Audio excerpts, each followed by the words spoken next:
চিড়িয়াখানায় গিয়ে বাঘ, সিংহ, হাতি ছোট থেকে বড় আমরা সকলেই কম বেশি দেখতে ভালোবাসি। তবে সেদিন আমাদের সম্পূর্ণ অন্যরকম একটি অভিজ্ঞতা হলো, যা ভীষণই মজাদার, অনন্য এবং অর্থপূর্ণ।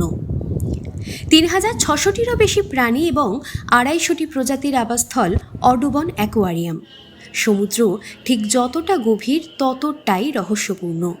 জলের তলায় থাকা প্রাণীদের সম্পর্কে আমাদের ধারণাও তাই খুবই কম। Amazon rain forest, Gulf of Mexico এবং মিসিসিপি নদীতে থাকা অসংখ্য প্রাণীদের এক ছাদের তলায় দেখা যায় এই অ্যাকোয়ারিয়ামে। এই প্রথমবার ৬০ ফুট লম্বা একটি পুলের মধ্যে হাত দিয়ে শার্ক এবং শঙ্কর মাছ স্পর্শ করলাম। দর্শকদের মনোরঞ্জনের জন্য তাদের নাকি ট্রেনিং দেওয়া আছে। মাত্র ১ ফুট দূরত্ব থেকে দেখলাম লুইসিয়ানার বিখ্যাত বিশাল আকৃতির সাদা অ্যালিগেটর। মাঝখানে শুধু রয়েছে একটি কাঁচের দেওয়াল। এই রকম শুষ্ক অঞ্চলে পাথরের ওপর এত পেঙ্গুইন দেখে একটু অস্বস্তিকর লাগলেও এই পেঙ্গুইনগুলি দক্ষিণ আফ্রিকার অধিবাসী। কিছু আবার এখানেই ডিম ফুটে জন্মেছে। নাতিশীতোষ্ণ জলবায়ু, পাথুরে উপকূল রেখা এবং সামুদ্রিক আবাসস্থলে দক্ষতার সাথে খাপ খাইয়ে নিয়েছে। এদের মধ্যে যাদের ডানায় নীল ট্যাগ তারা পুরুষ এবং যাদের লাল ট্যাগ আছে তারা মহিলা।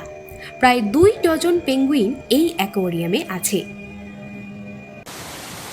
অ্যাকোয়ারিয়ামের এই জায়গাটিতে রয়েছে একটি রেইন ফরেস্ট। পাখিদের কলরব আর ঝর্ণার আওয়াজে মনে হচ্ছিল অ্যামাজন রেন ফরেস্টে আমরা চলে এসেছি। এখানে গিয়ে প্রাণ ভরে অক্সিজেন নিলাম আর দেখলাম বিশাল আকৃতির পিরহানা এবং পাকুড়ের মতো অনেক অ্যামাজোনিয়ান ফিশ।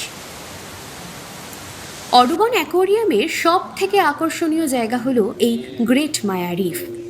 পুরো গ্যালারিটি মায়ান পাথরের নিখুঁত কাজে সাজানো। দেখে যেন মনে হবে সমুদ্রে ডুবে যাওয়া কোনো শহরে পৌঁছে গেছি। ৩০ ফুট লম্বা এই টানেলের নিচ দিয়ে গেলে নজরে আসবে প্রচুর সামুদ্রিক প্রাণী, সঙ্গে অসংখ্য পাথর এবং coral. USA Today readers choice 10 best অ্যাকোয়ারিয়ামের মধ্যে ৫ নম্বর স্থানে রয়েছে লুইসিয়ানার এই অডুবন অ্যাকোয়ারিয়াম। এই বিশাল আকৃতির কচ্ছপটি নাকি কিউট পেঙ্গুইন, কোনটি সব থেকে বেশি নজর কেড়েছে আপনাদের? কমেন্ট করে জানাতে ভুলবেন না। আমাদের এই অডুবন অ্যাকোয়ারিয়াম ভিজিটের পরবর্তী পার্টটি দেখতে চোখ রাখুন ব্লগ বিতানে।